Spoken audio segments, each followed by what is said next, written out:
Greetings, fellow armchair Imagineers. BlueDragonFive here with another gripping installment of Disney Debates. But not just any Disney debate. In light of our friend's imminent pilgrimage to the Shangri-La for the retirees, aka Florida, we thought we'd send him out, we'd send him off in style with a Disney debate Florida farewell, if you will. Which means we're including all of Florida. It means Disney, Universal, Islands of Adventure, you name it. Not Busch Gardens. Or SeaWorld. Busch Garden, yeah, or SeaWorld. Those aren't good enough. The point is, it's all on the table. Giving us the following topics. Which Disney park should be your first? Best IP in Universal ever. And best 4D ride in all of Florida. And a slew of speed round questions on the side. Tonight's another mano-a-mano showdown between the two titans of Imagineering. Between the man who's been to Florida versus the man who's dreamed of it. So without further ado, let's greet them. In this corner, the California kid and Florida hopeful, give it up for Tiki! What's wrong with me? My name is Florida. That's the name of a state. Why is my name Florida? All right. And in this corner, the Orlando veteran, who's been all over the world, Disney that is, it's, waiter, there's pie on my cake! I bought the gator jerky from a guy selling it out of the back of his pickup truck in an overpass once. I'm about as Floridian as it gets. That's awesome. So fellas, it was delicious. Very good. So tell me and the folks at home, how you doing tonight? How you guys feeling? You all in fighting shape? You fighting what? You in peak physical? I'm leaving for the airport in like freaking less than 12 hours. I'm pretty content. You got to realize here, folks, this isn't just a trip to Disney for me. This is literally a trip that's been my entire life in the making. Like, I feel like all the roads in my life have led up to these 7 days. And maybe I'm building up too much expectation for it. I don't know, but this really means a lot to me. He's going to the Disney. That's my home turf, the one I have all the connection to. Finally. And I'm also going to be doing Universal for a day. So hey, throw in some Universal questions. Yes. Yeah. I'm doing fantastic. Now I'm a little bit hungry for gator jerky, but that can wait till after the debate. I will say the one thing that's not on our itinerary that I wish we had the chance to do is Gator World. You know, I've actually never been there. Okay. I know, like Gator World, obviously it's like a lot less small scale than Disney or Universal, but it's more appealing to me than something like SeaWorld. Probably has overpriced gator jerky, be my guess. Probably. Right. That's the type of thing people who don't live in Florida go to because they've never seen a gator in their backyard before. Very true. Very true. I imagine is quite horrifying. So, and Pi, I just want to let you know, I'm going to make it my mission to find some damn gator jerky when I'm there on your behalf. Hey, if you're interested, I know the guy under the overpass. Oh, I know what time he's there. Just let me know. At last, an inside man. Okay. So, ladies and germs, a little refresher for those playing the home game or just knowing how like a mano-a-mano showdown goes. So, folks, very simple. We got 3 rounds. 3 questions, 3 rounds, if you will. Way we go about this is I will go back and forth between these two guys. They will reveal their picks. They will give their opening statements, which should encompass kind of the why and what's good about their pick. Like why pick it. What's so darn good about it. All the redeeming clause, basically the sales pitch, if you will. And then they fight it out like gladiators in a pit. One Hulk-esque, one Thor-esque, if you will. What the Anyway, it's main event time. Anyway, so the end of the third At the end of the third round, we will implement one of our favorite features, the implement that is known as the kind and caustic otherwise known as the coin, which of course is an optional feature we have, which I will offer to both of our competitors. If it lands heads, they get a point. If it lands tails, they lose a point and are up a creek, most likely. And as always, my little buddy here, all the way from Star Tours. No, I'm kidding. He wishes. R2D2, he is the bell. So when you hear this sound, that means we've both heard enough. Gentlemen, you understand these rules as I have explained them to you here today, this fine evening? Yep. Yep. Wonderful. So, we're going to go to the randomizer, folks. We're going to find out of these two who goes first and make sure it's completely fair, completely random. I think somehow Jacob's going to end up going first. Yeah, well, we'll see.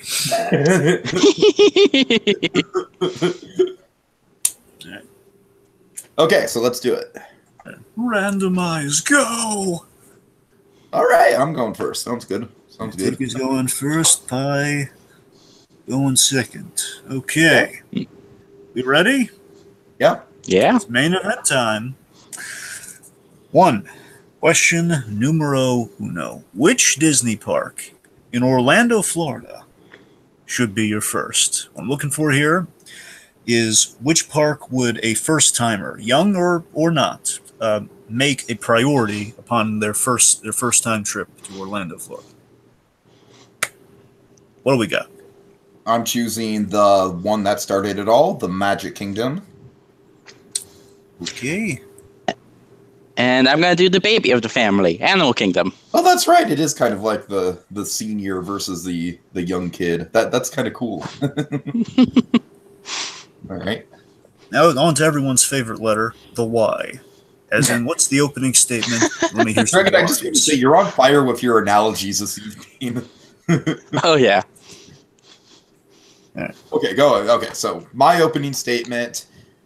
The Magic Kingdom, as I said, it's the original. It's the one that started it all. And as someone who's basically made Disneyland my local park in spite of living like 10 hours away from it, thanks to like going on trips to see friends, I've got to say, I'm stoked to see kind of the differences and the similarities of the Magic Kingdom compared to Disneyland. And that's why I'm really excited to visit it first. Because basically what you have at the Magic Kingdom is you have an air of familiarity, but you also have the large scale that Disney World entails, and you have major differences from attraction to attraction. You have changes in the layout, you have changes in the geography. And so for me, it's going to be a much less intimidating thing to crack out first. Whereas I will admit, Animal Kingdom, yeah, it's got the newness factor for it, especially with Pandora, definitely. The thing with Animal Kingdom is I feel like Animal Kingdom is going to be a crowd control nightmare, as well as just having a layout that I'm just entirely unfamiliar with.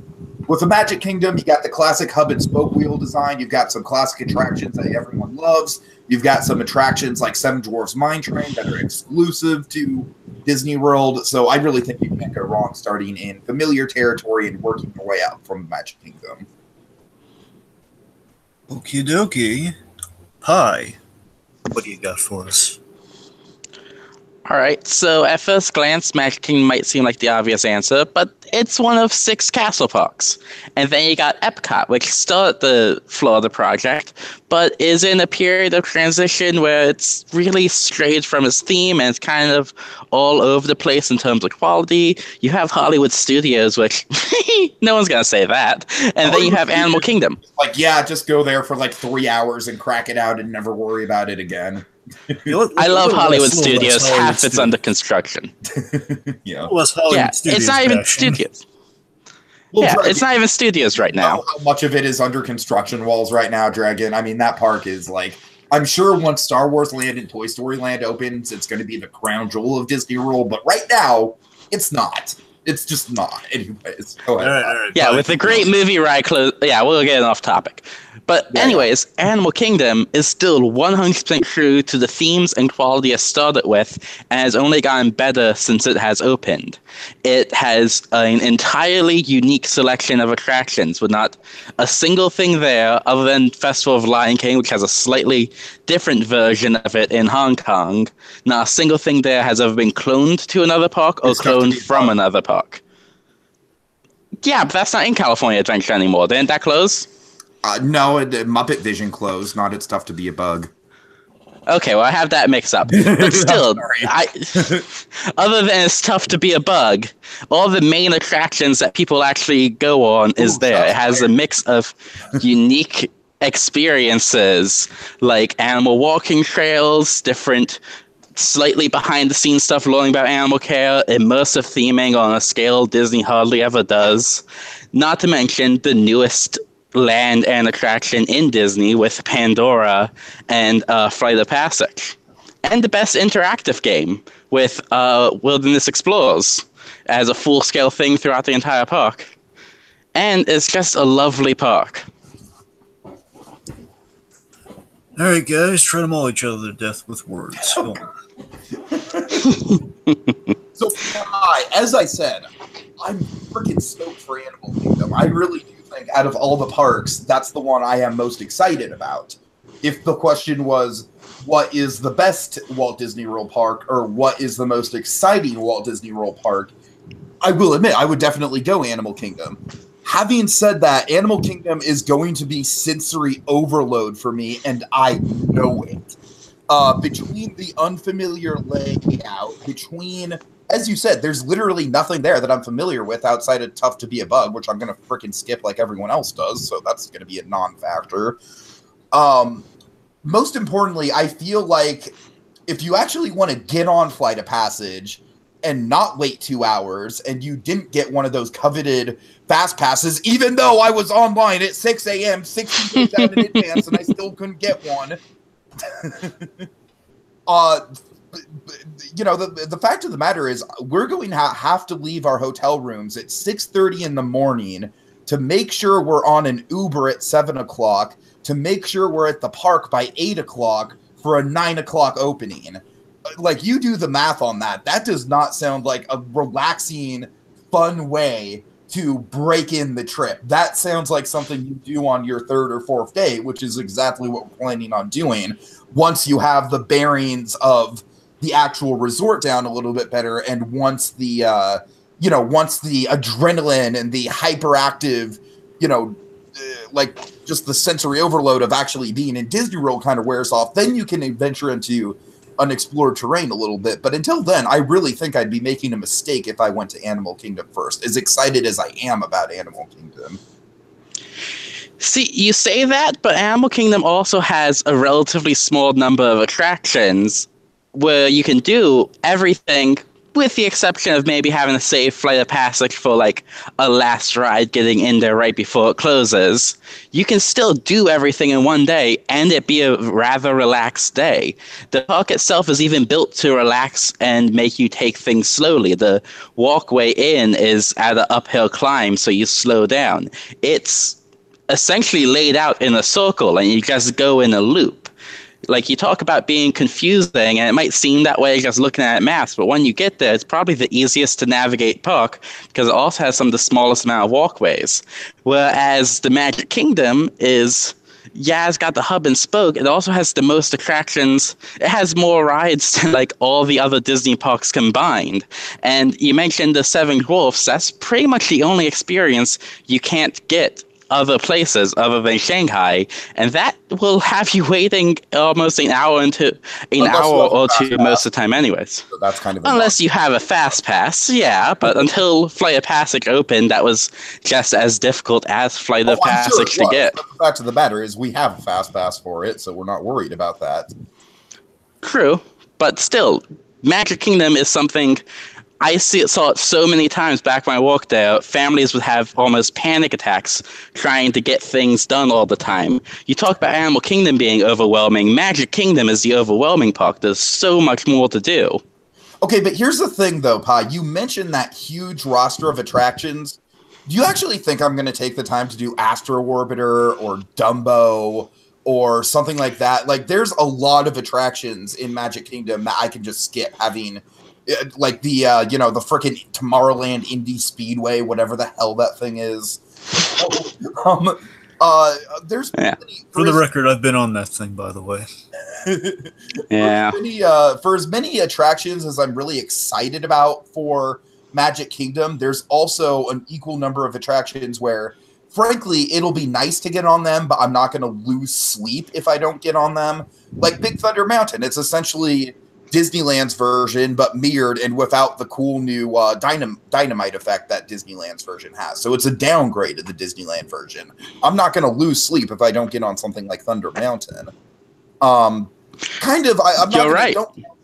Don't count this towards the debate, but I just want to let you know, since I have since I'm going to the after hours party, there's absolutely no reason for me to worry about not getting on everything at Magic Kingdom because I'll have those 3 hours with no crowds. But again, don't count that towards the debate. It's kind of a point of conversation. I understand with that, but yeah, you know, I'm not too worried about being overwhelmed by Magic Kingdom because, like I said, I know exactly where to go. I know exactly what I want to hit. I know exactly what my priorities are.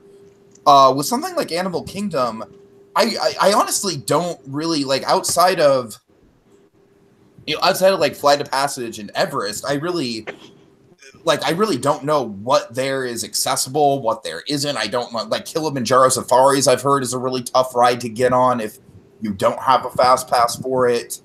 And like I said, it's a very unfamiliar Disney park in terms of, as you said, Pi, the Imagineers are kind of changing the game when it comes to the experience of Animal Kingdom and kind of the, you know, the more exploratory nature of it.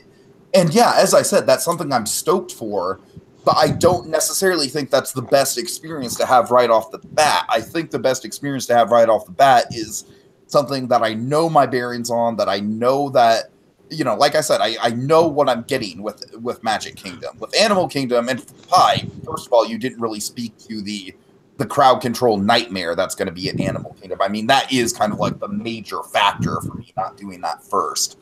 Because, like, honestly, I've never experienced a crowd control nightmare in Animal Kingdom. Maybe a bit going like rope drop for Flight of Passage, but even then, they always have had plenty of cast members and signs pointing at you. I can say from experience that crowd control nightmare is not a good description at all. It's probably the least busy park other than the area around Flight of Passage. Well, yeah, but the area around Flight of Passage is where me and every single other person staying at the resort is going to try and get to when I'm there. So, you know, it's still going to be anxiety. It's still going to be a mad rush of people. It's still going to be waking up early. Because you have to keep in mind, the park opens an hour before the other parks open. Okay. Okay. Just to keep it brief, again, I think you both had a good fight there. You both made excellent points. When I'm coming down on it, though, I'm going to give it the Pi. All right, that's fair. I think Pi had the strongest fight. I think he took the points that were made against him, and he properly utilized that in his attack. Basically, used the response as an attack and kind of refute a lot of points that Tiki made. And what I really, honestly, what clinched it was that I feel Pi was more in line with, while Tiki, again, he was, in the beginning, I think Tiki was sticking with the question very well, but I think he kind of lost sight of that as it went on. It's just, I think Tiki was arguing more, you know, let me say this. I think Pi essentially argued more, you know, he argued more of like the first time experience more than I was hearing from Tiki. So I was hearing more of just kind of how you can handicap Magic Kingdom easier. And again, it's a valid point, but I think Pi just kind of had it all. I think he kind of got it. Okay. Fair enough. Thanks. Fair enough. Point goes to Pi. Okay. Question numero dos. What is the best intellectual property, for those who don't understand the shorthand of IP, best intellectual property in Universal ever? I'm going with E.T. Yeah. I'm going with Harry Potter. And just to specify for the folks out there, and also to just the Pi as well. Again, I really want to hear about properties. And also to me as well, because I don't 100% understand this question either. So basically, I want to hear you guys. So first off, just, you know, it's specifically in Universal, not not Islands of Adventure. So basically, with that terrain in mind, so that means you don't get all of Harry Potter if you wanted to argue specifics of your rights. So I want to say that's okay. So no Diagon Alley pie. No, just Diagon Alley. Hogsmeade is Islands. Yeah. Oh wait, I'm sorry. Yeah, you're right. Hogsmeade is Islands. My bad. Exactly.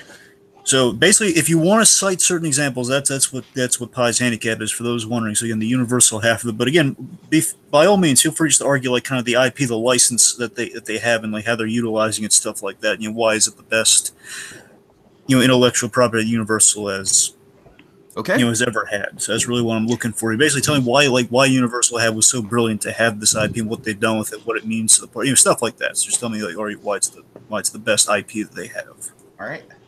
Okay, Tiki, whenever you're ready, give us the opening statement. Okay, so E.T. is, by all intents and purposes, the Peter Pan's flight of Universal Studios. It's not the most technologically advanced ride that they have. It's not the most thrilling attraction that they have.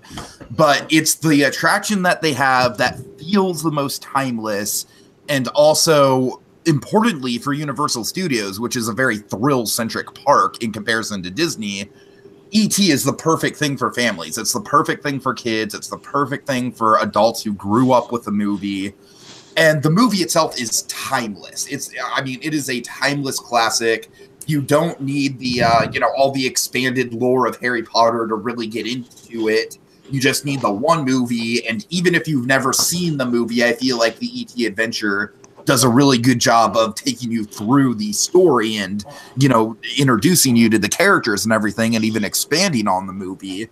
And importantly, my final point here is Steven Spielberg himself. This is Spielberg's crown jewel when it comes to Universal Studios. Of course, he's in the pre-show. This is Spielberg's baby, much more so than Jurassic Park is Spielberg's baby. And that's kind of the reason why I picked this over Jurassic Park. Jurassic Park to me is probably, if I had to pick a movie, I'd probably rank Jurassic Park slightly above E.T. But in terms of what E.T. means for Universal Studios Florida, first of all, it's got a legacy behind it too, because it was one of the few attractions in the early days that actually consistently worked right. And so that was very important to kind of cementing it as it's just a warhorse of an attraction. It's still there. It's still beloved. I'm worried about it because it's right next to the footprint for Super Nintendo World. But at the same time, I feel like that's why we need to preserve it. And that's why I picked it, because it's such an iconic attraction.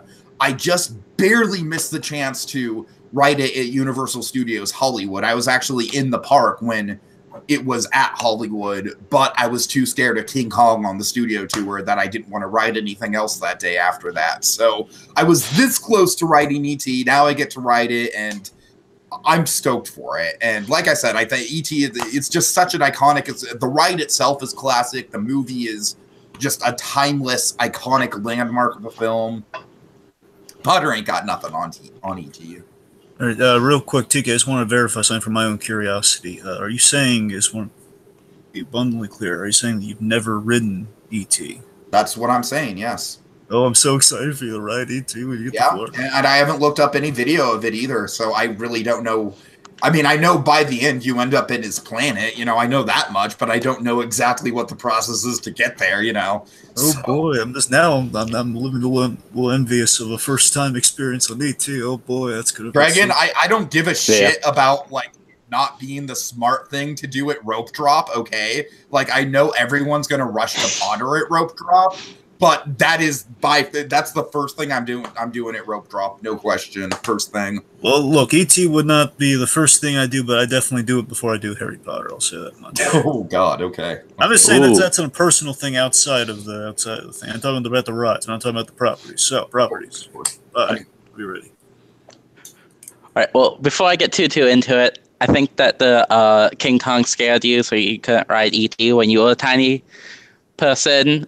Thing is funny to me, because when I was a really tiny kid going to Universal, I had the opposite. I loved the King Kong ride, but for whatever reason, when I was little 4, 5, 6, E.T. scared me. Oh, dude, King Kong is so much more. King Kong just throws you into hell. It is. I'll speak from experience. It does definitely have a traumatic flair to it. I think the lighting like right in front of you, and that's even before you get to the animatronic. Anyway, so just getting. Oh yeah. Yeah. But yeah, I just thought I'd share that funny thing. That's funny. Anyways, back on topic with Harry Potter. E.T.'s great and all, but Harry Potter has redefined what Universal is and taken it to the next level. And yeah, that started at Islands, but Diagon Alley is the land that is always cited as one of, if not the best themed lands in the entire world. It's the only fully immersive land and area in Universal, which is the new direction they've taken.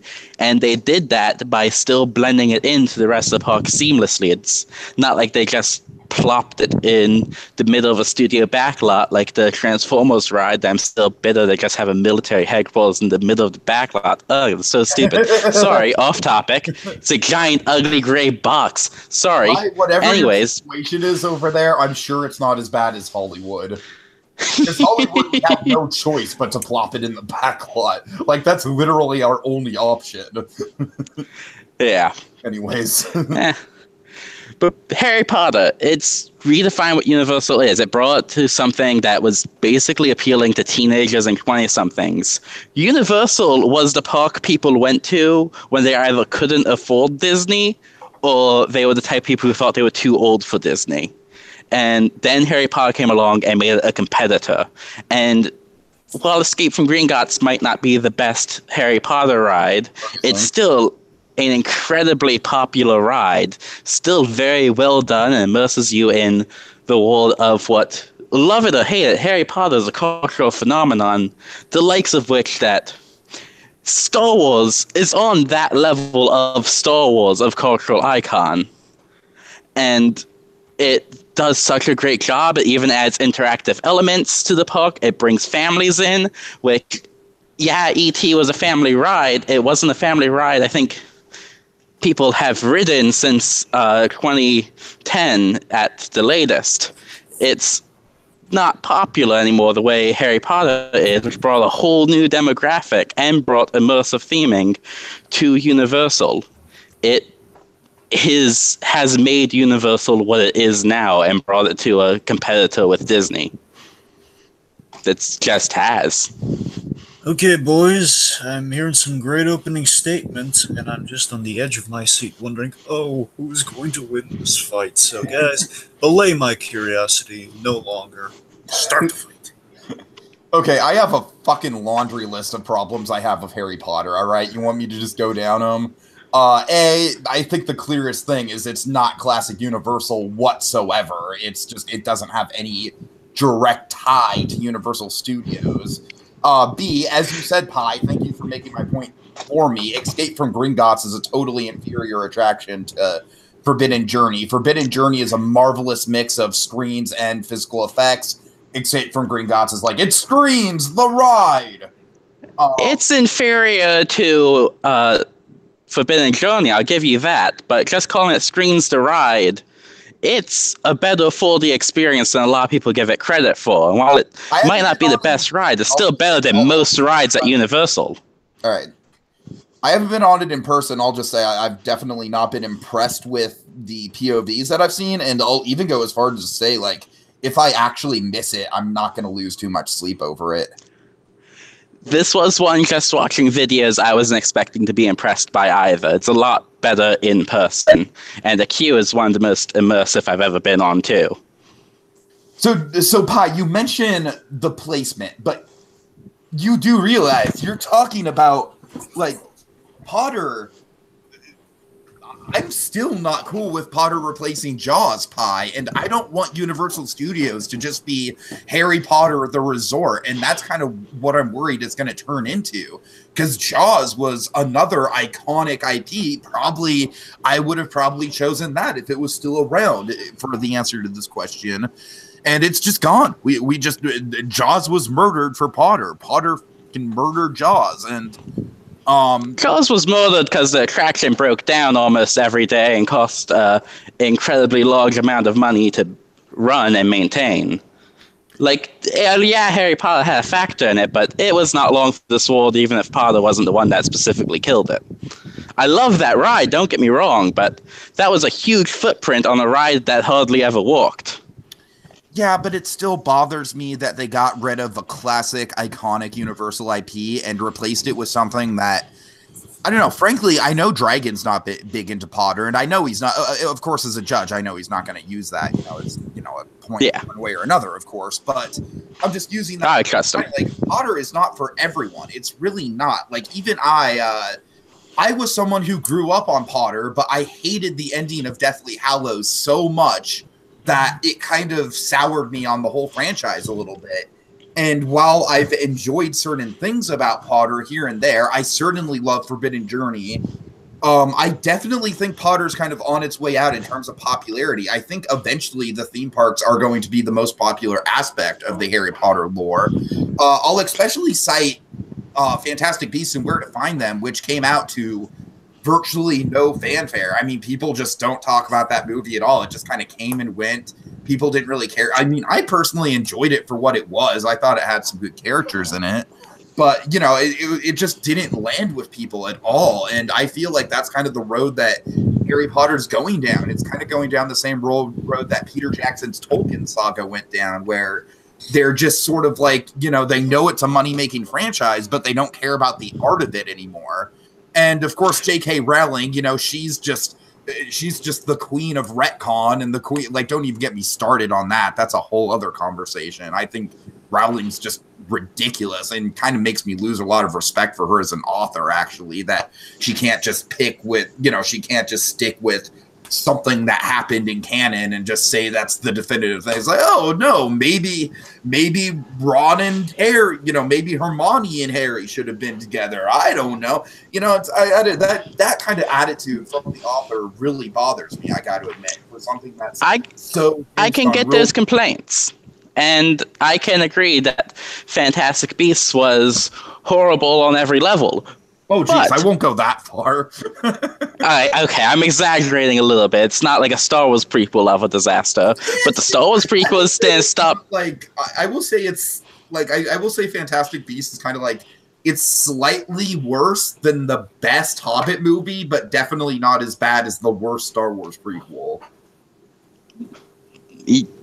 Sure, I'll give you that one. But regardless of what you think of quality, you can't argue that Harry Potter has been the biggest, I would say even bigger than Marvel as far as general public is concerned. That's not true at all. I mean, look at that's just false pie. I mean, look at Black Panther. Like, Marvel more and more than ever is a cultural phenomenon, and frankly, I don't think Marvel is going away anytime soon. I think Marvel is just going to get even more popular.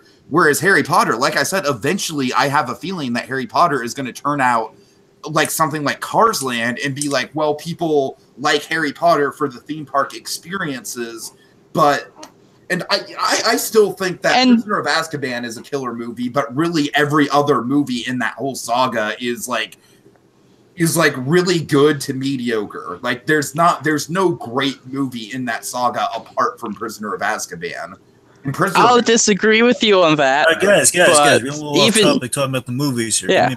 IPs. Back to the theme parks. Even you say that the theme park has the potential to outlive the popularity of the movie series itself. Yeah, right. But we're arguing the overall picture here. We're arguing the overall legacy of the IP and the character.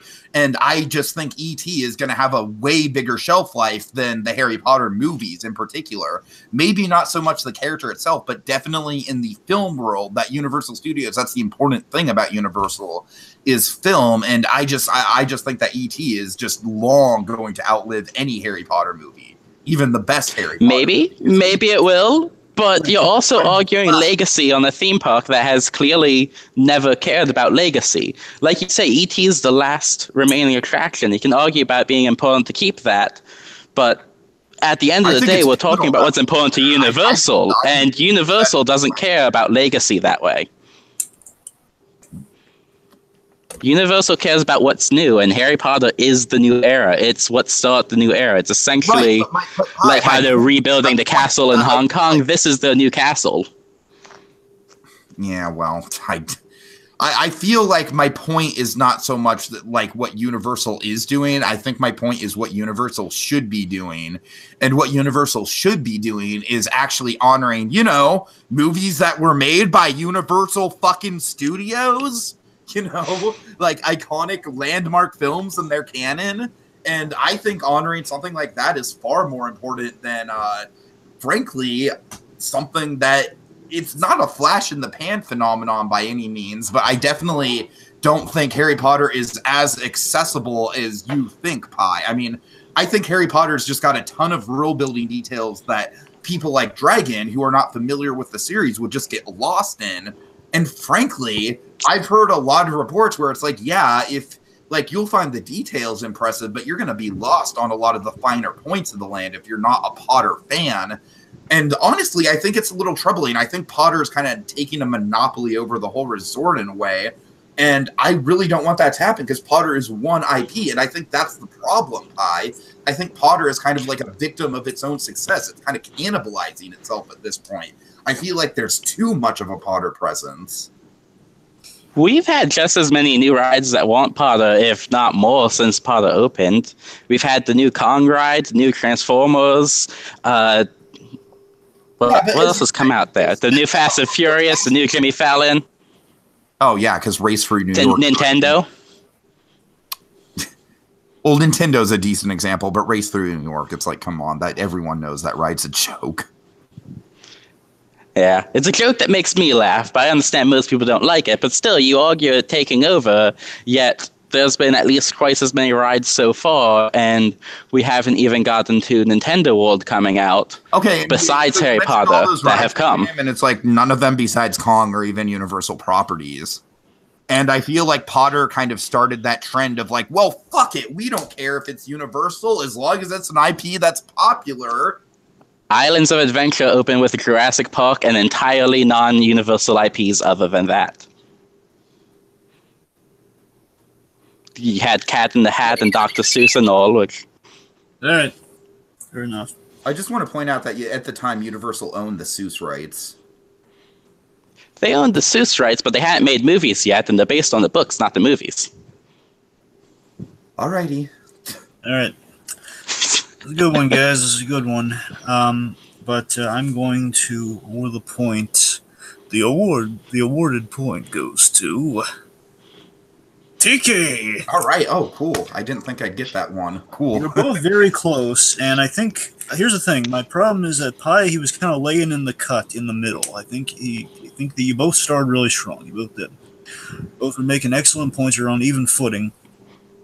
Tiki was making a lot of points in the middle there. And my problem, the reason I'm kind of siding with Tiki here over Pi, and despite Pi making a number of good points, and Tiki as well making a number of good points, Pi, he didn't really say anything specifically against E.T. I was waiting for him to say, like, kind of come down against... It's because E.T. is an iconic classic, and if you say anything bad about E.T., you're just a heartless bastard.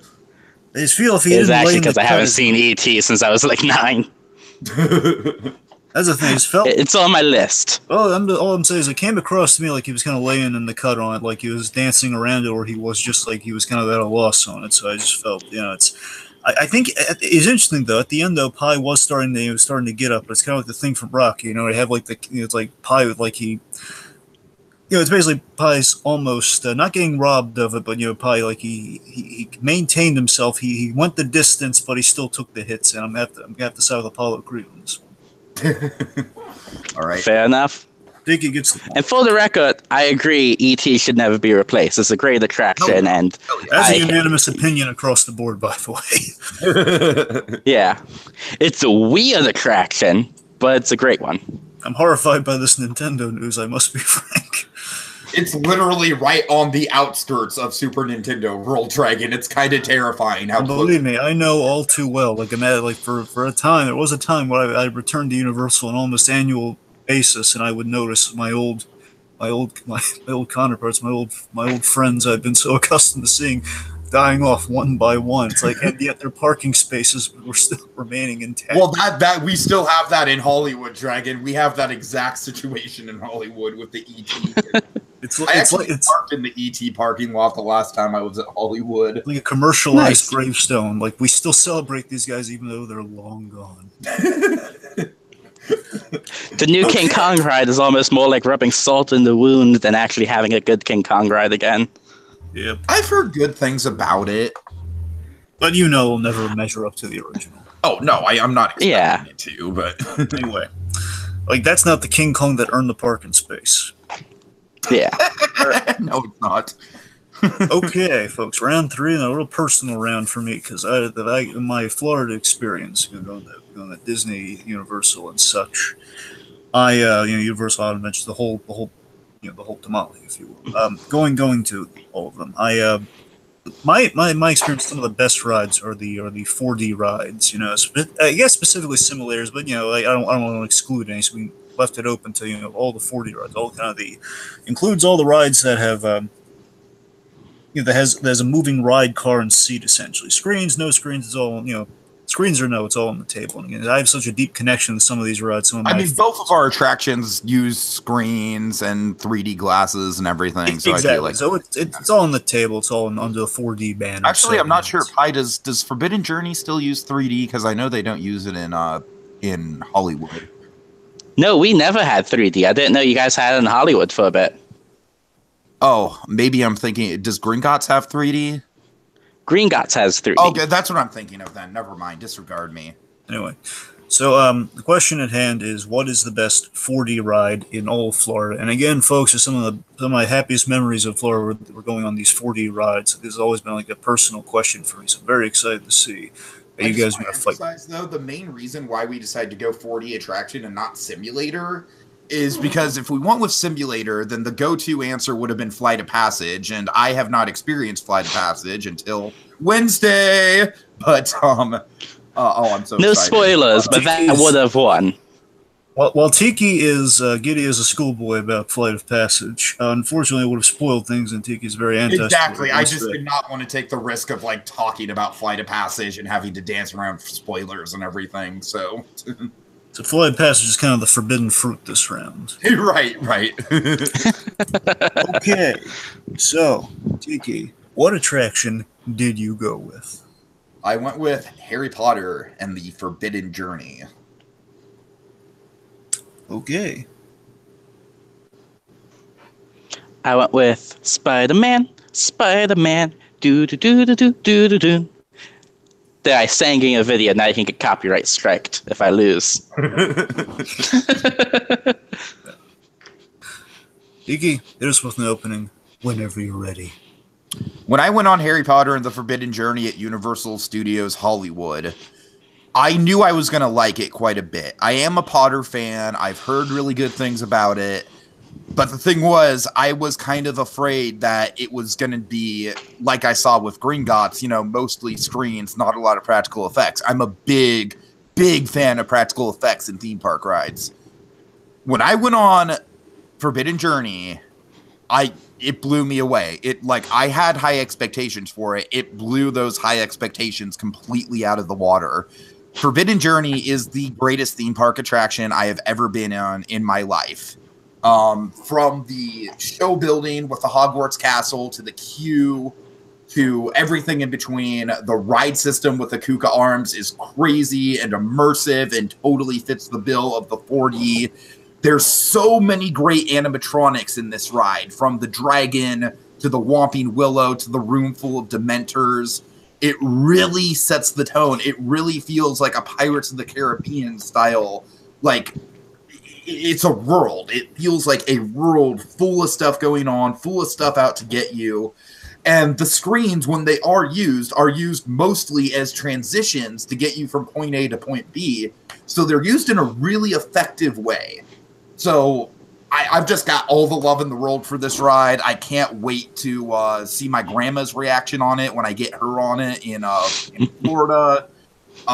It's like I said, it's bar none the greatest theme park attraction I have ever experienced, and I do not say that lightly. It's just the combination of the queue and the pre-show and the ride system and all the different animatronics and the way that the screens transitioned and the post-show. It all comes together so beautifully well. It's it's just an absolutely like impeccable piece of theme park design, just flawless. All right, now for the record, before Pie starts his opening, so I just want to say I've been on both of these rides and I enjoy them both. So, yeah, don't let your Marvel bias color this one, Dragon, because I know you like one property more than the other one. I'm just saying I've been on both of them, and they both have, they're both really good experiences. I'll say that. Okay. All right, just want to establish that I have context for both of these. All right, Mr. Picky. All right, hi, Wallace, dazzle me. To quote Spider-Man, dazzle me. All right. I can't argue that Forbidden Journey isn't a fantastic attraction, but honestly, Spider-Man is the best in Islands of Adventure. It just is. And it's not just the best ride, but it's the best 4D attraction because it does a better job than just about anything I have ever seen of immersing you in this world and blending the on-screen effects and the practical effects and the motion of the ride vehicle and everything so well. I won't go into too many spoilers because I know you haven't ridden it yet, Tiki. One really, I'm more familiar with this one. Okay, well, so I won't go too into details, but I won't worry too much about spoilers. But it goes more than just like little water sprinkles or things like that. It does have that, but it even uses effects. All at the end, I know all the major points, so yeah. Anyway. Which that freefall, you're actually not dropping, but everyone thinks you are just because of how well it blends with practical effects. Like on the wall, the walls are essentially just conveyor belts moving to make it look like you're dropping. And the example I was going to use at the beginning of the ride, right when you start, you're in an alleyway, Spider-Man jumps down, lands on sort of a fire escape, bounces off of that, and then lands on your vehicle. With the 3D and the way it's stylized and the way the vehicle moves, it actually does feel like he's on the hood of your car. And the bounce on the fire escape, I mentioned that because it's such a small detail, but I went most of my life just thinking that was a part of the screen because it blended so seamlessly until I rode one time when the ride was actually breaking down. It was a weird experience. And I noticed, because there wasn't no screens, that was a real thing. It was a real practical effect that actually bounced so in sync and so in time and so blended with what was fake on the screen that it made me think for a decade at least that it was a real thing. And they do things like that throughout the ride using so many different effects, from water, from heat, the motion of the vehicle, the way the characters on the screens interact with your vehicle in ways that mostly feel real. And because it's all animated and stylized, you don't have those moments like you have with Forbidden Journey where you notice like, oh, that's a very obvious blue screen, or oh, that kind of takes me out of it seeing the real people clearly just photoshopped onto the same picture since we couldn't get all the actors together at the same time. And there's no moments where you can see behind the scenes, which with Forbidden Journey is very easy without even trying to catch glimpses of the other ride vehicles as you swing around, or when you're transitioning from the screens to the practical scenes, which are completely separate, by the way. They don't blend the way Spider-Man does. The practical screen. You, in those transitions, a lot of times you just see either empty black space or even machinery. Very subtly, and you kind of sometimes have to be looking for it, but it's there. People can see that. You can't do that with Spider-Man unless you ride when the ride is breaking down like I did. Okay. All right, boys. It's a wizard versus a superhero. Let's see how this is going to end up. Well, I mean, wouldn't Doctor Strange be both? That would be at Disney, though.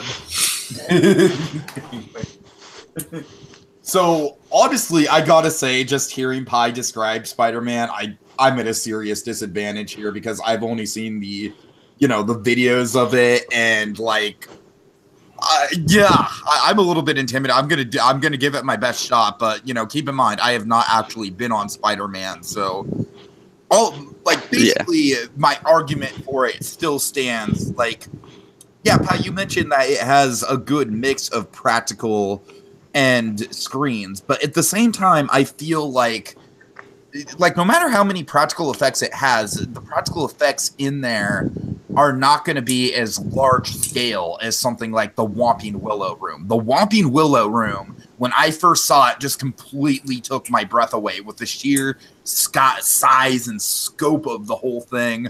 The way that it's absolutely my favorite room in that ride. The Whomping Willow Room is fantastic, as long as you don't notice the lighting lets you see the roof above it, or the way your car bends. I don't know if it does the same thing in Hollywood. If you're sitting on the left 2 seats, you can see the car behind you and see the robo-arm. I really without don't even care looking about to your side. Arm. I've got to be honest with you, Pi. That's not an element of Forbidden Journey that really takes me out of it, because I feel like the cuckoo arms in themselves are such cool technology that, you know, seeing them at play in the background is like, it's not necessarily immersive, but it's another part of the experience of like, oh my God, like this feels like we're flying, you know, but it's actually just this crazy robot arm. And it kind of, you know, like I said, it's not necessarily the most immersive thing in the world, but it is kind of a cool little element of the attraction. As a future Imagineer, I agree with you, but also for a 4D experience, isn't immersion kind of the crux of what we're arguing here? Like, isn't the whole point of 4D to be the most immersive you can be? Electronics in Forbidden Journey are more immersive than the screens mixed with sets, though. That's my thing. Like, granted, I haven't been on Spider-Man, so I don't know what it's like. Spider-Man doesn't have any animatronics, right? It has a lot of practical elements and some larger scale things that move, but no actual animatronics. Answer my question. Does it have animatronics? No actual animatronics. No.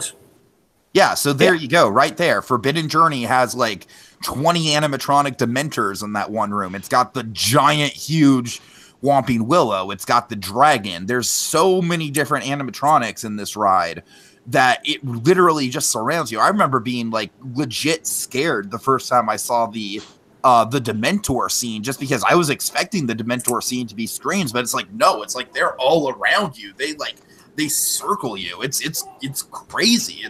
It's almost a sensory overload the first time you do it. And so, no, I absolutely don't think catching a brief glimpse of the cuckoo arm is going to throw me off of that, that high, that visual high that you get with Forbidden Journey. Whereas Spider-Man... Go ahead.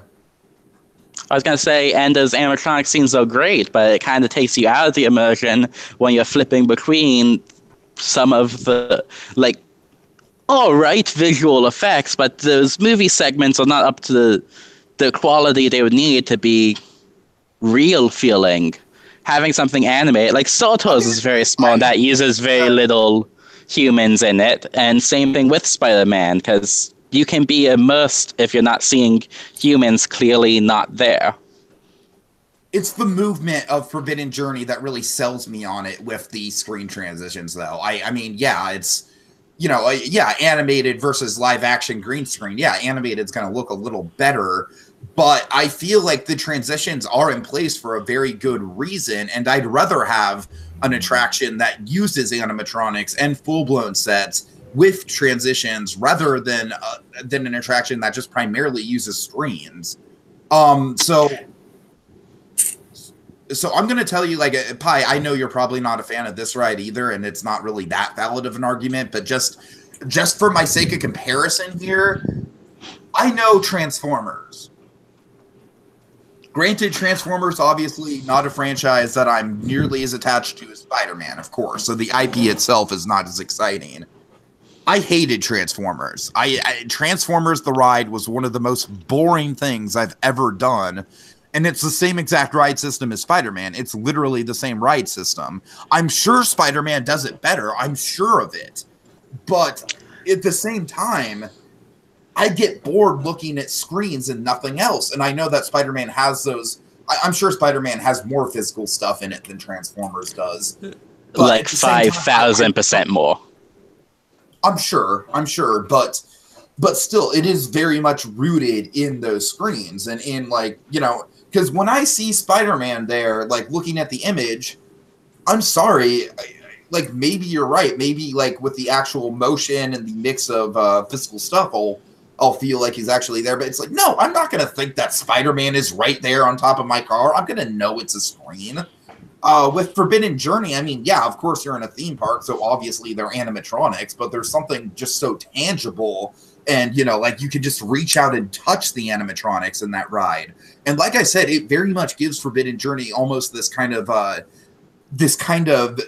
Pirates of the Caribbean-esque feel to it, with all the different set pieces and the way the animatronics interact.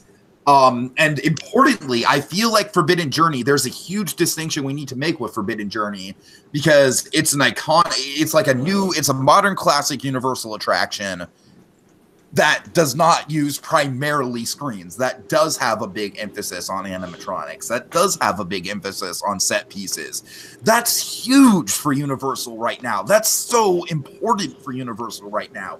Universal needs to embrace that.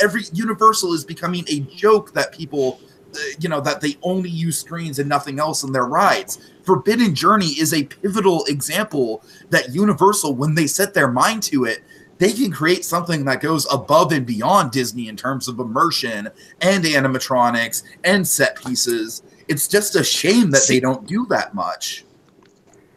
I can agree that just going by the animatronic scenes themselves, just those are more immersive. But we're talking about a whole experience here, and Forbidden Journey has a big problem with consistency, which, don't get me wrong, I'm saying a lot of bad stuff. It's still my second favorite ride in the park, but it has a big problem with consistency, with the jarring going from, again, the poorly blue-screened videos and those cheesy effects going to the super good and immersive. Those transitions, Pi. I think you're using that as kind of a crutch in your argument, because really those transitions, I marathoned the ride like 4 times in a row, and the transitions didn't even begin to bother me, or didn't even begin to pull me out of it. Okay, then I'll stop talking about the transitions. It's still basically 2 separate rides, with the screen ride and the animatronic ride. You can't argue it's not essentially 2 separate experiences you're jumping between with. Because I think the transitions blend together really well from set piece to set piece. And I think it does a really good job of explaining how you get from point A to point B. Of course, the challenging thing about a Harry Potter attraction is the very fact that Hogwarts Castle is so spread out, So, yeah, I think those transitions are important. I don't think you could do Forbidden Journey in the style of something like Indiana Jones Adventure or Dinosaur, where it's just all physical sets and show building. Hey guys, I need to hear more about the a little less of the technical, more about the story and the experience. Just kind of give me why one is better than the other here. All right, well, you want to talk about experience? I mean, granted, I have not been through the the Daily Bugle queue at Spider-Man. I don't really have a lot of basis for what that's like.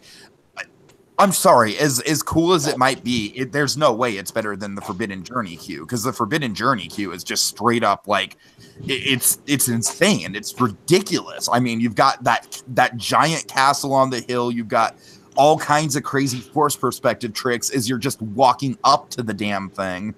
And then, of course, you've got inside and outside the castle, the different portraits. There's just, I could just go on and on about just the queue for Forbidden Journey. The queue for Forbidden Journey in itself is a marvel. I won't say it's as good as something like Indiana Jones Adventure at Disneyland, but I mean, it's up there, and it's definitely, I would say the actual exterior is far more impressive than Indiana Jones at Disneyland. Like I said, I'm sure that it's fun to be in the Daily Bugle and everything, but really, you can't compare those two. Like, Forbidden Journey clearly has the better queue. I can't argue just based on queue that's better, but I can argue this. The same thing I have been arguing of consistency. The queue is simpler. It uses the comic book art style throughout the whole thing. It's maybe not as detailed and, obviously realistic and all things like that, but it's still just as immersive into this new world. It's a simple queue, it's a simple plot, it's basically streamlined so you can be immersed in a singular experience. Whereas with Harry Potter, you need to get the background that we're having some kind of festival that muggles are allowed here. Muggles are people who don't know magic. We have this flying raft thing that you can take. Just so you don't have to point it out, all right? The plot of Forbidden Journey makes absolutely no sense. Yeah, and the queue's so long because they have like 3 or 4 different pre-shows explaining that. The plot of Forbidden Journey is kind of like a John Lasseter, like, we don't care sort of situation. It's so fun, and it takes you through so many different iconic set pieces that really, I mean, you don't really need that deep of a plot to enjoy it. All you need to know is like, hey, we're being led inside the castle, and some crazy shit goes down. You're right, you don't need that deep of a plot, which is why Spider-Man keeps it simple and streamlined, so you don't have to find yourself asking questions like, why is that dragon here from episode 4? Or not episode 4, but from the 4th movie, and plus Dementors are here, and plus we're in the Chamber of Secrets now. Whenever I ride that ride and I see the dragon, I picture the dragon saying, well, actually, Tiki, Captain America came before Spider-Man. All right, that's where we're ending it. Okay. Yeah, that's where we're ending it, Dragon. All right. So I got to. Okay, this. Well, I think this fight started off really good. I think we both.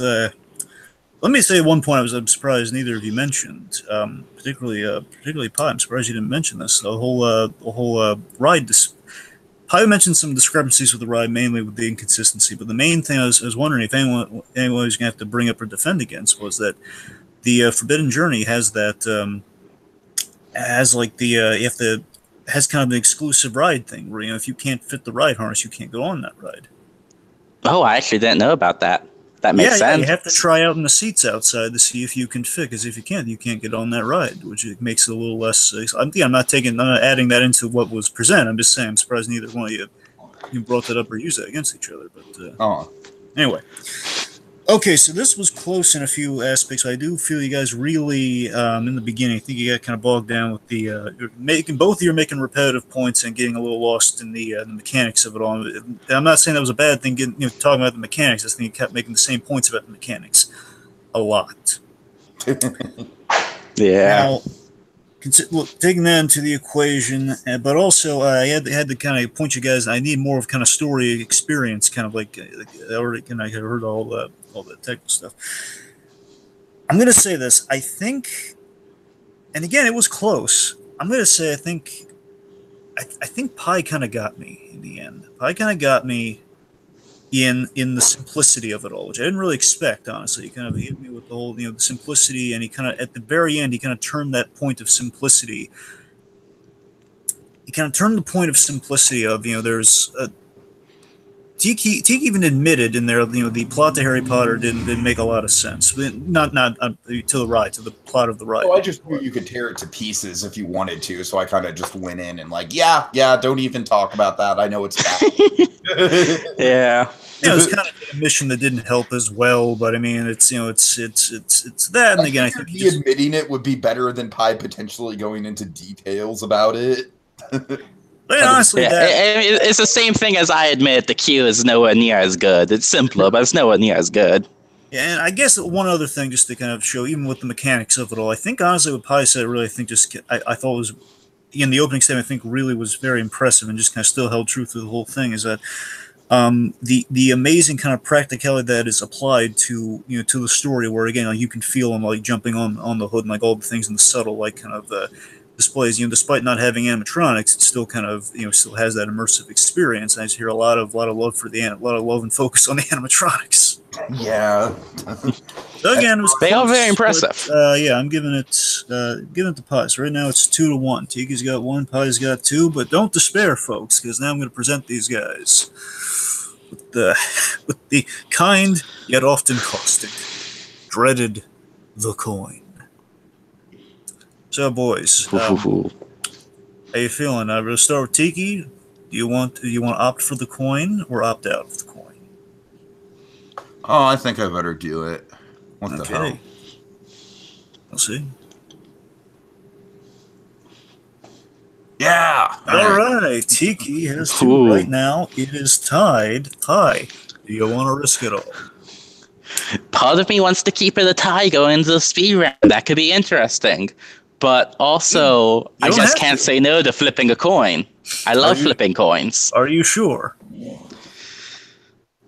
This didn't work out for me last time, but yeah, go for it. Okay. We did all we could, folks. This coin just does not like me. The shoe was quite literally on the other foot. Right. We're now Pi in a remarkable upset to him. Now sporting 1 point as Tiki previously had. Now Tiki has 2 points. So, the uphill battle commences. Remind me how many speed round questions we do, Dragon? 3 unless there's a tiebreaker. Okay, sounds good. Okay. You ready? Yeah. Of course, folks. Just briefly, we've economized our speed rounds. Now it's 30-second opener and 15-second rebuttal, and that'll be all she wrote. Okay. Okay. And of course, whoever speaks first will go first. Yep. Okay. Question number 1: What Disney attraction? Of course, all of his questions apply in Florida, by the way, just like kind of an unspoken rules. Anyway, okay, so what Disney attraction would the Minions love? Oh, God. Oh, Small World. Journey into imagination with Figment.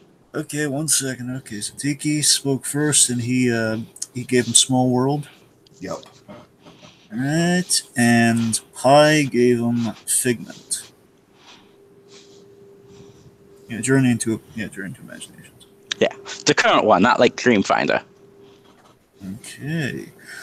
All right. Of course, Tiki is manning the clock, and he is now Tiki's verbal confirmation here. You're perfectly fine with managing the clock and working and doing your responses at the same time, correct? Yeah, should be fine. Yeah. Verbal confirmation accepted. Tiki, whenever you're ready. All right. So I love Small World and I hate the Minions, but I mean, they just go together so well, right? Like, everyone thinks Small World is really annoying and repetitive, and the Minions, just by their very nature, are really annoying and repetitive. So I could just totally see the Small World just being taken over by Minions, like the Minions just singing the song in unison with each other. Not to mention, the Minions in size are about as tall as the dolls, roughly. So it's a perfect fit. Oh, that's a horrifying image. God. Trust me, I don't want it. I just think it's the most natural pick. I'm gonna have nightmares for a week. Oh, God.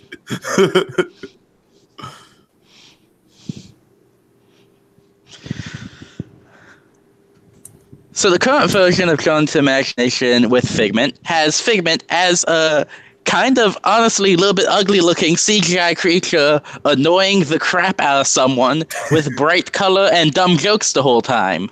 You want to know who that sounds right up the alley? The Minions, being ugly little CGI creatures who annoy the crap out of everyone. You want to talk about weird, colorful, bright, and annoying?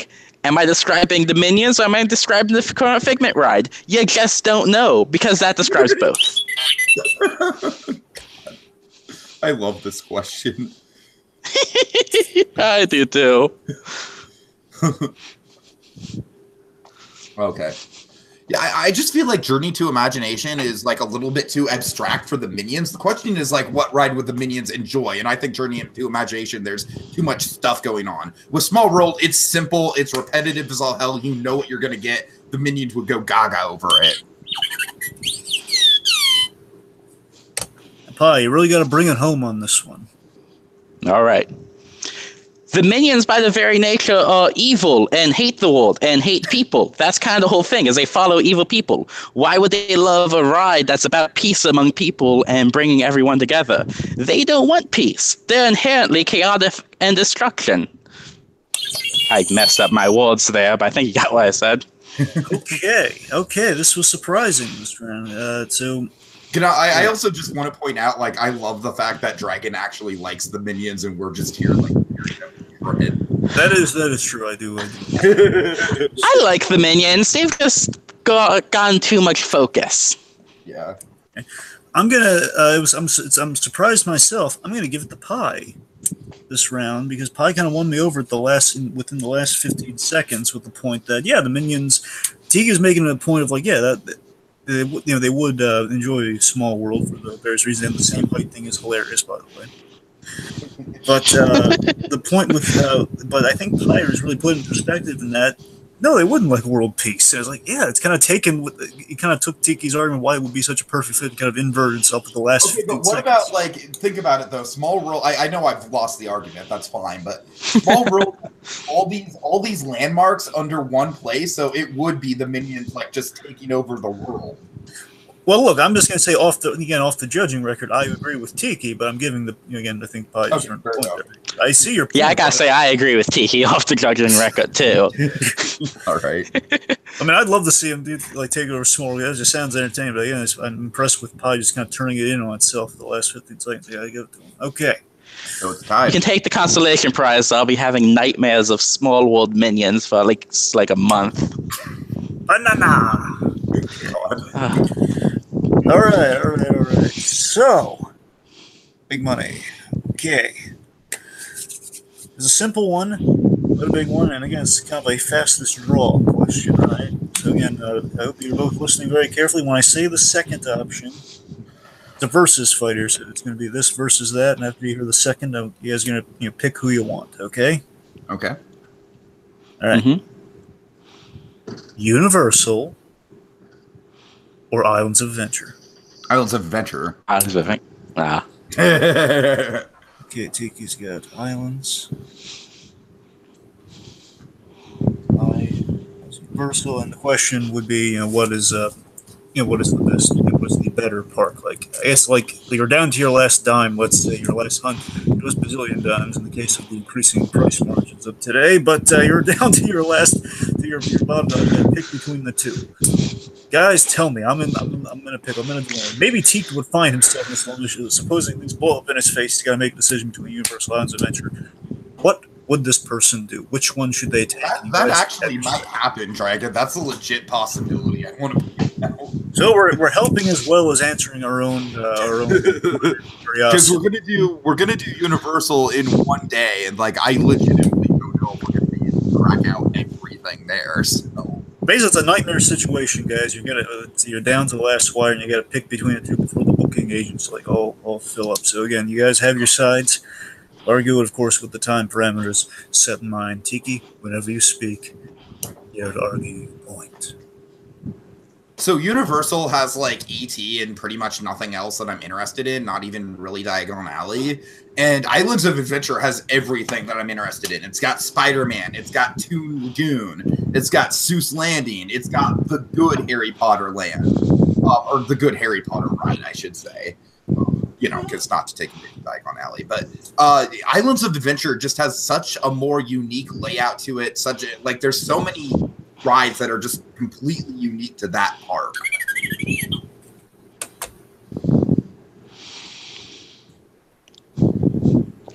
Universal has variety that Islands of Adventure doesn't have. Well, Islands of Adventure has, but with Universal, it's been updated and constantly be giving new things, while it still has some of the classic ones and older ones like Minions and Shrek, which might not be great, but the family rides. It has the newer Harry Potter land, so you still have Harry Potters.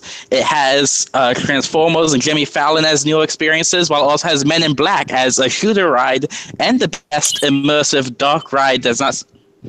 Yeah. I'm going to tell you what, Pop. I'm going to give you 5 seconds more. Men in Black is not screen-based and an immersive dark ride, one of the few on property.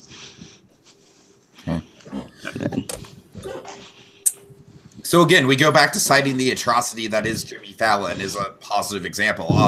Both Jimmy Fallon and Transformers just completely suck. They're just terrible attractions. And Universal Islands of Adventure just simply does not have that attraction.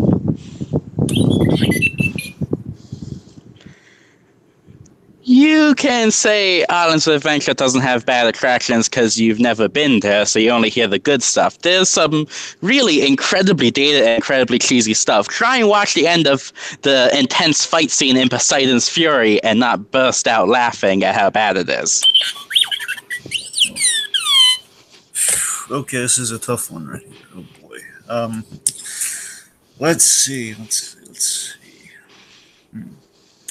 I'm trying to separate, kind of between fact and opinion on this one. There are a lot of opinions, and mostly hearing some facts. Let's go.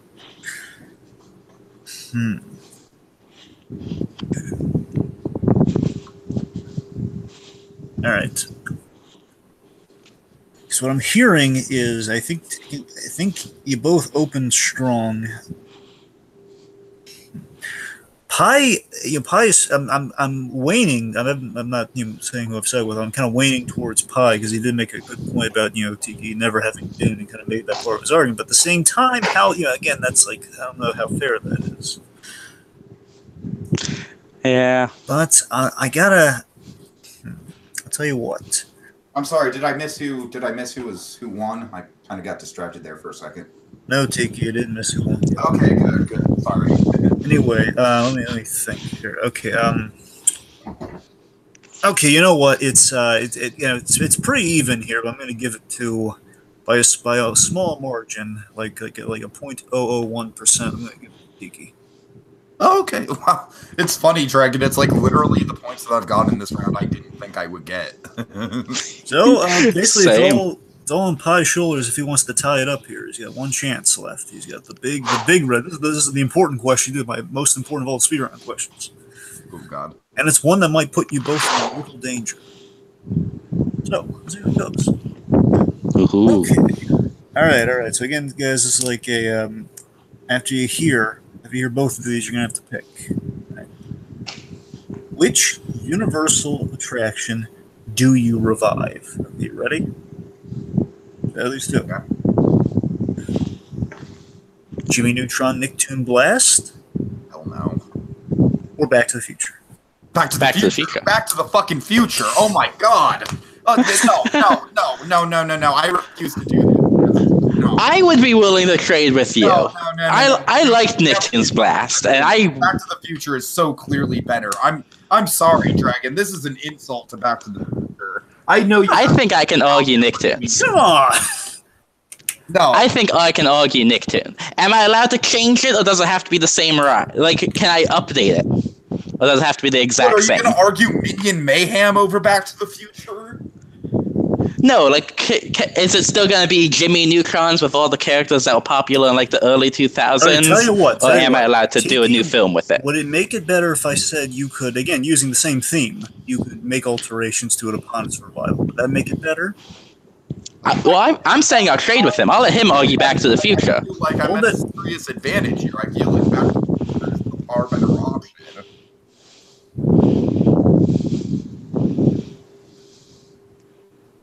Well, again, so just... Hello? Dragon? Hello? Yeah.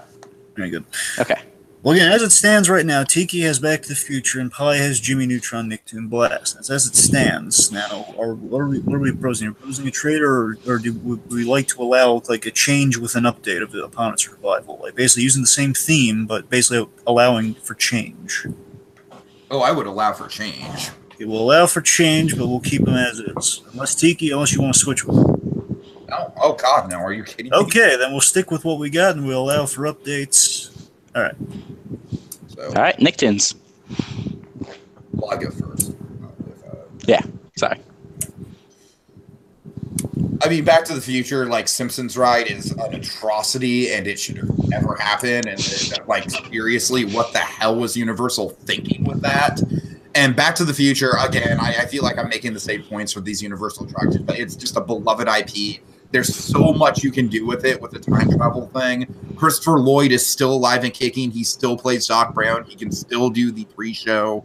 It's, and you can just update it. You can just do all these cool model effects. It'd be fantastic.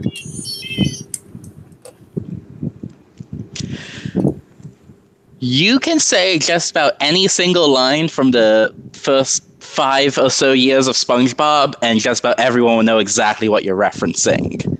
At least everyone under the age of like 25, 30, which is the family market, which is where Universal's always struggled compared to Disney. In Update, Nicktoons Ride focused on the legacy of Nicktoons with SpongeBob, Avatar: The Last Airbender, cult classics like Invader Zim, as well as the more modern hits like Teenage Mutant Ninja Turtles, bring in so much more families than Back to the Future would. Yeah, here's the thing, Pi. I just don't think that Nicktoons even really exist anymore. I mean, we've got the Loud House, but that's about it. Like, the brand Nicktoons, like, kids growing up on Nicktoons, man. Like, Hey Arnold, the Jungle movie flopped with ratings. What does that tell you?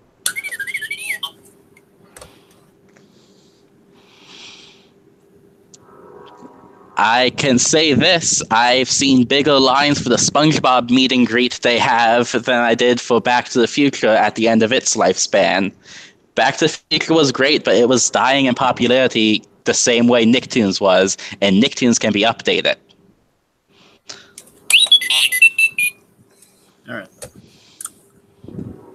Yeah, this is more even than expected, which is good. Alright. I love me some SpongeBob, what can I say? Again, both. Again, the reason these were chosen because these are both my favorite attractions at Universal. And again, it really hurt me that they're gone. Yeah. Let's see. Okay, so I'll tell you what.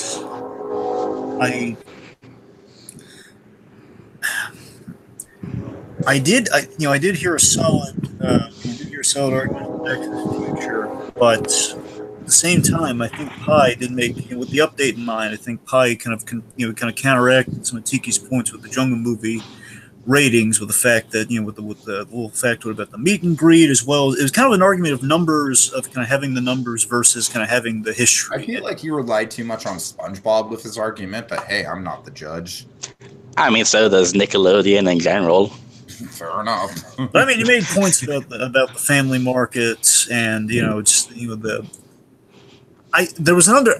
Again, here's the thing: he didn't really make neither. I don't want it for both of you, more like him to bring up more of the kind of the nostalgia of it all, and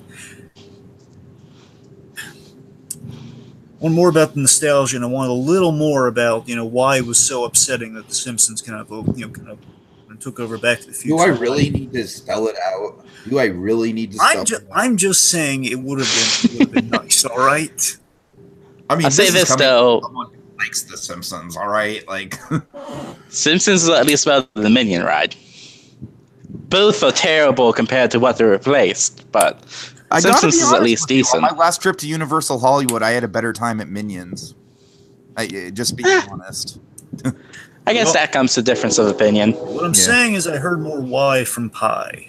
No rhyme intended, but just happened that way. I'm gonna give it the Pi, which ties it up. So we're gonna go into the break glass. Oh man! Which again, off the record, Back to the Future was a classic and iconic attraction. It's a travesty they haven't got rid of it. Yeah, and as much as I loved Jimmy Neutron, Nicktoon Blast, let me make that perfectly clear as well. Back to the Future in a heartbeat. Right. Yeah. Okay, one moment here. Let me tear open the envelope, if you will. Okay. There, the envelope has like a little hammer. I break the glass. There we go. Okay, so. Okay, this is a silly one. This is a real silly one. I like silly. Tiki's going to roll his eyes at it. Oh God! Watch it. Oh, God. I mean, he's really going to roll. Like, you're going to hear like a little like a rolly sound. Okay. Which Disney character? And I want to make it clear. It can be any property. It can be like any owned by Disney. Like any property under the sun. Star Wars, that all applies. All plays. Anything under the Disney ownership plays. Which Disney maybe hold off on like kind of the Fox stuff because that's still kind of up. Well, yeah, sure. Yeah. Anyway, so which Disney character should get a pancake breakfast next? Wait, what? You're gonna have to explain that one. They have these breakfasts. Get to eat one. Should get a character like dining experience, like a character breakfast. Yes, a character breakfast. Yes. Okay. I mean, here's the thing, Greg. Usually, character breakfast. There's like multiple different characters there. Well, fine. Just tell me what fine, what theme, but like, there's usually a headline character. Just give me a headline character and just like a general kind of. Does it have to be specifically pancakes?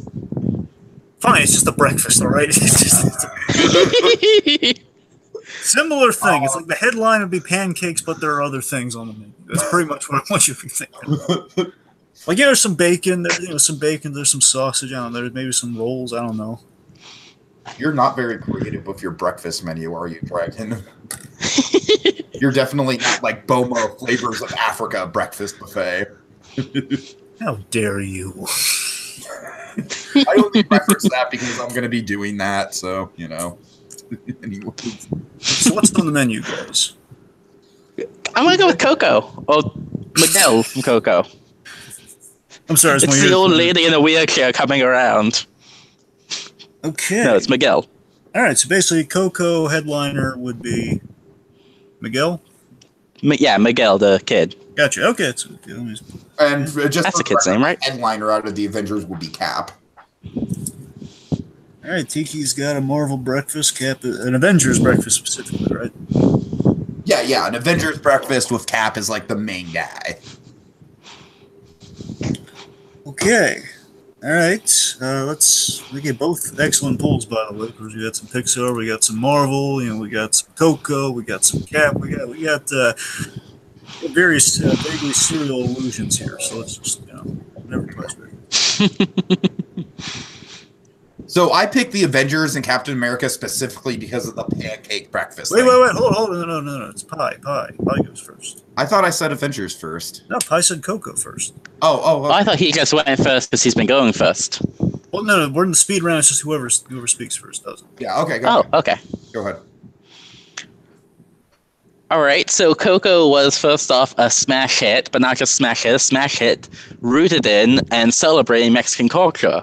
And a big thing in Mexican culture, especially as they even portrayed it in the movie, is food and family gatherings around food. Having you be invited to Miguel and his family to eat an authentic Mexican breakfast with some American food for like pancakes and eggs and things like that for people with pickier stomachs would be such a good and fitting thing and fitting to the culture and the movie. Okay. So the Avengers and Captain America in particular are all American. So I picture this being kind of the equivalent of like those firehouse pancake breakfasts that you would go to where it's like, yeah, let's eat breakfast with the firemen, except it's the Avengers. It's like the awesome hero lineup. But importantly, the pancakes would be the headline. But, you could get some African cuisine in there with Black Panther. You could get some like oddball, like kind of like intergalactic style food with the Guardians of the Galaxy. Like the menu could reflect the diversity of the Avengers.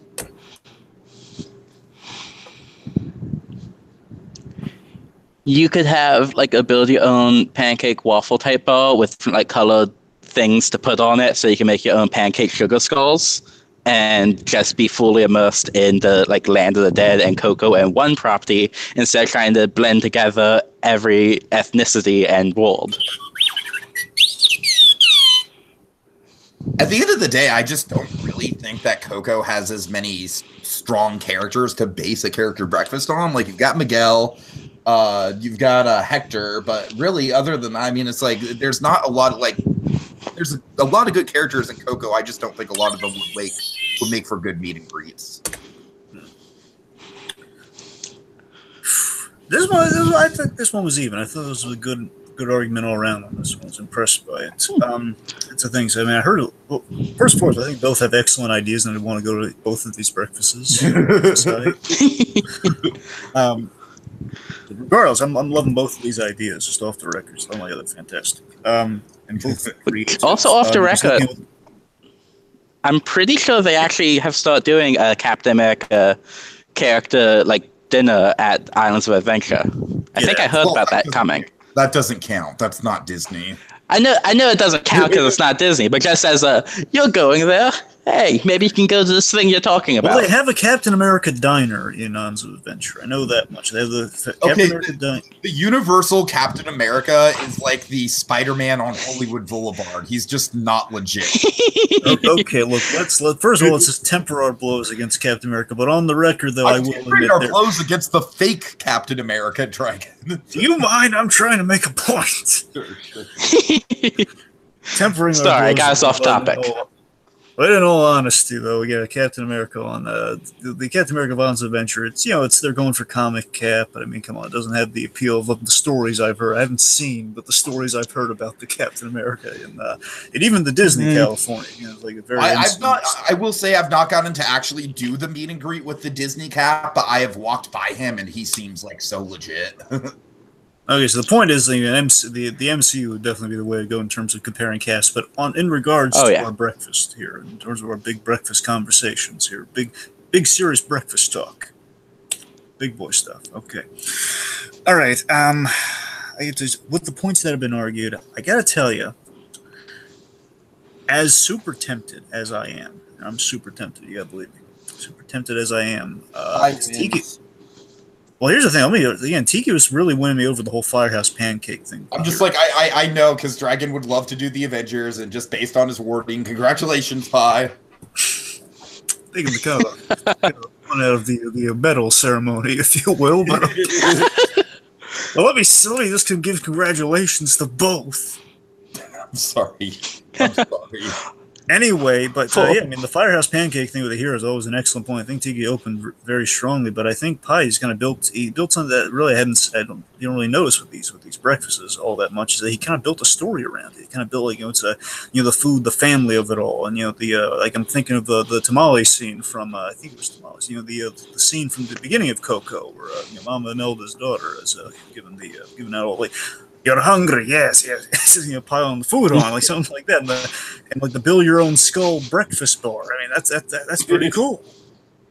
And you don't need that many characters, and the thing that Tiki kind of alluded to with the inclusion of Black Panther, which don't get me wrong, is great. Inclusion of Guardians is now we're thinking about it. It's Infinity Wars means there's a bazillion characters there, and no one will be able to meet and greet all of them at any breakfast time on any globe. Well, look, I'm not saying all the characters would be there. I'm just saying you could theme the menu off of all the characters. Sure, I love that idea too. I just want to make clear again. That's not what that didn't take anything away from me. It's just something to consider. But I mean, the menu thing was a really great idea. I love that menu idea. So again, I'm just for the experience and the story of it. I'm gonna give it the pie because you don't really have that with the breakfast thing, and it seems like a welcomed idea. So, by a slim margin, you guys were really close, really even match. Yeah, this was like a good debate all the way around. It was very. This was. But you know what? I don't think there was a single round I knew who was gonna win before he said it. Yeah. Right. Pie, it's like you might have won this debate, but I get to go to Disney World, so I feel like I kind of win by default. You get to go to Disney World, I get to have the mental image of Minion Small World for a week. Yeah, exactly. It's a Pyrrhic victory for me. This is the great show of like how things are not staged on this here. Because again, ordinarily you'd go to the winner and you'd say, "So, what are you going to do next?" I'm going to Disney World now. Like, Pie's won. Pie, handing over the mic, and really right behind him is Tiki. Hey, Pie, congratulations! And I go, Tiki, what are you going to do next? I'm going to Disney World. Yeah. Woo. Yeah, we're all winners here tonight, folks, and that's the lesson of this debate. There's always a winner, even if sometimes there's a loser. All right, and to end things off, folks, I think the true answer to the Minions question would be Minions should go to dinosaurs so the Carnotaurus can eat them. Have a good night, everybody.